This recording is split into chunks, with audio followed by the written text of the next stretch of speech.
Okay. All right. A couple of videos back, I did the video. Oh, I can't think of the title. 2, 3 videos back, it was a Bible video. Anyhow, did a video where I said, as far as my Christian faith, if I had to do it all over again, I would have done it differently. And I stated what I would have done. And I said, if you're a new believer, you might try this. I said, read the 4 Gospels, focusing on the teaching of Jesus. Read the book of Acts. This is right after Jesus leaves. Paul, the rest of the guys, they're acting out what they believe they're supposed to do. And that's the book of Acts. 4 Gospels, the book of Acts. That's what you read. I said, do not read the Old Testament. Do not read any of the epistles. And do not read the book of Revelation. Focusing on Jesus. Okay? There's 2 reasons for that. The other thing I pointed out, stay away from any preachers or anybody who wants to explain the Bible to you. Do not watch Bible videos on YouTube or anywhere else. And do not go to church. Okay, if you're a new believer, you're probably not going anywhere or whatever. But stay out of church. And you are to do this for at least a year. 6 months minimum, max minimum, but at least a year. Trying to marinate the words of Jesus in your brain, on your heart. Now, 2 things. One, we're going to go with conviction and clarity.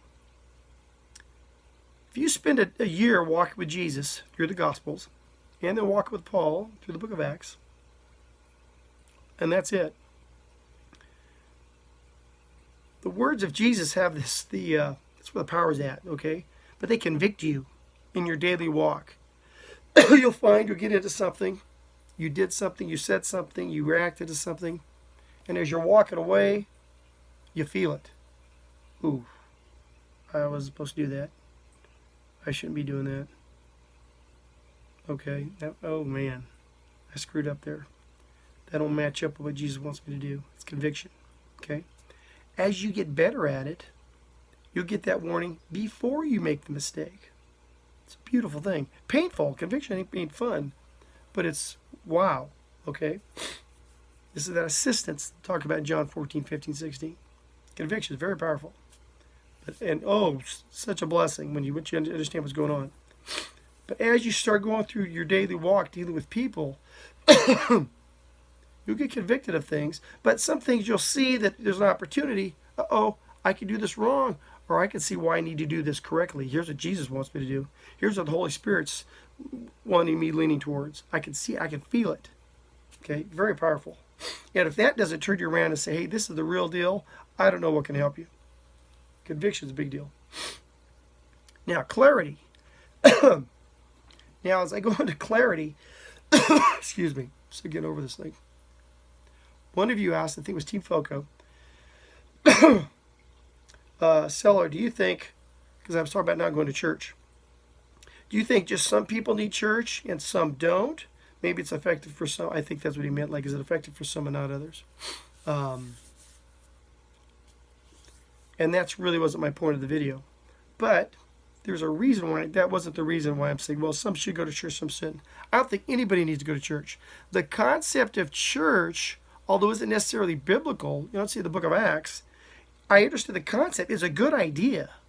You have fellowship, you have people all on the same page, working together, supporting each other, you grow a bigger family.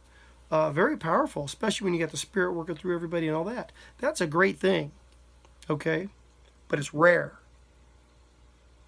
It's very rare. All right? Here's why. Here's why I want you to stay out of church. As you spend a year with Jesus, put your sandals on and walk out there in that powdery dust, you start to pick up his theme, this thematic thing he has going on. Okay? How he thinks, how he wants you to think. The different ways parables work. Okay, things that are meant. You'll also get to get a real close idea, and I'm going to say it, this is tricky. You're going to see and hear the conditions. Jesus says, if you do this, I will do this. Don't do that. Those that do that won't get this. Loads of conditions. Ifs, a whole bunch of ifs. If, then I will do this kind of thing. All right? A whole bunch of that. So remember the ifs. On clarity here. You get a whole, you're getting it from the horse's mouth, so to speak, out of the mouth of Jesus. All right? You do that for a year. And then you go listen to some preacher. Watch a guy here on YouTube. There's zillions of them. Okay? And you're going to hear things that you're going to go, wait a minute. Every Christian should ask this one question at some point. If you know, it's because you're not reading. But every Christian needs to ask this question. What is up between Jesus and Paul? What's going on there? I'm reading Jesus. I'm getting the ifs and this, that, and the other thing. Do this, don't do that. And this preacher over here tells me that Paul says, just do this. All you got to do is this. You got two different gospels going on. You got salvations. You got an umbrella. This thing, I don't want to say it, but they got this umbrella idea that you're covered and you're all this kind of stuff that Jesus never even spoke of. All that stuff comes out of the epistles. Now, I'm not saying that the epistles are wrong or that Paul is wrong or any of that. Misrepresented. It's very hard to misrepresent Jesus. But you get in the epistles and you can get all kinds of different salvations, the do's and don'ts. Oh, well, Jesus had all these. Well, you know, that's why I said stay out of the epistles. The churches today have got it all wrong. They've misrepresented everything. They got to keep the churches full. They got to keep those seats filled. So it's basically easier steps. Well, gosh, these people at this church says all I got to do is this, and then I read, all this kind of thing. Well, that ain't what Jesus said. Jesus had all kinds of commands and demands. Okay? And you go to these churches, don't talk about none of that. They give you a whole bunch of interpretations out of the epistles that make this whole thing just seem a whole lot easier. Okay? You walk with Jesus for a year in that book. And then you go tell me, you go listen to some of these guys preach, whether it's on YouTube or in a church. And you start saying, hey, this is two different programs going on. This is not what Jesus said. This is not what Jesus said. So if you start with Jesus instead of a church and a preacher, if you start with Jesus alone, just you and him, you'll get the clarity of the message. And then you go into these places and be able to go, this is different. This guy's talking about something different. Now, most people like myself, you walk that year with Jesus, you go to church, you got this big professional preacher up there, and he teaches something totally different. And most people think, well, maybe I got it wrong. Maybe I misunderstood Jesus, because this guy's pulling the stuff out of the epistles, and I got it all wrong. No, you don't. No, you don't. Because the same Paul they talk about said, this gospel is going to be all messed up. And it is. The stuff they preach today is not the gospels.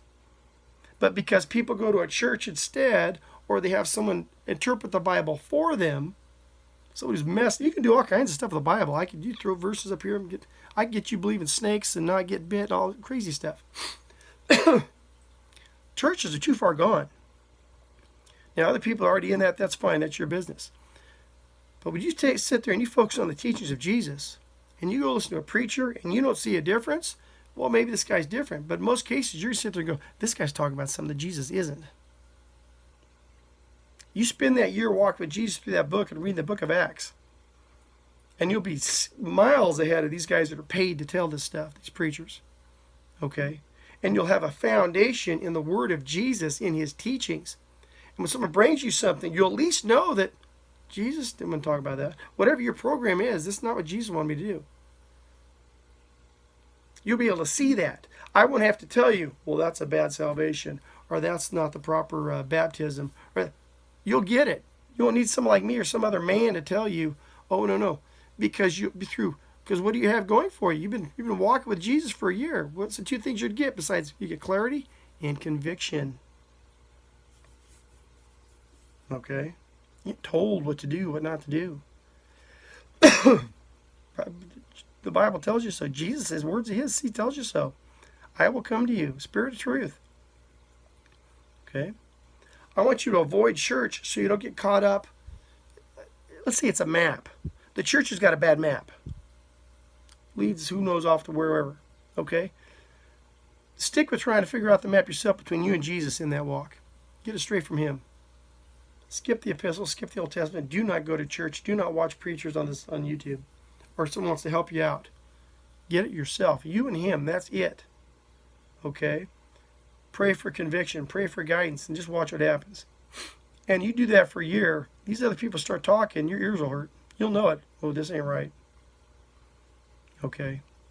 It's just, you do my little plan for a year, you get one, conviction. You get that real soon. You start getting the words of Jesus going on. You get conviction all the time. And then you'll start depending on it for guidance. At first it feels like a slap down, but pretty soon it's the guiding thing in your life. You don't need nothing else. Okay? The other thing is the clarity.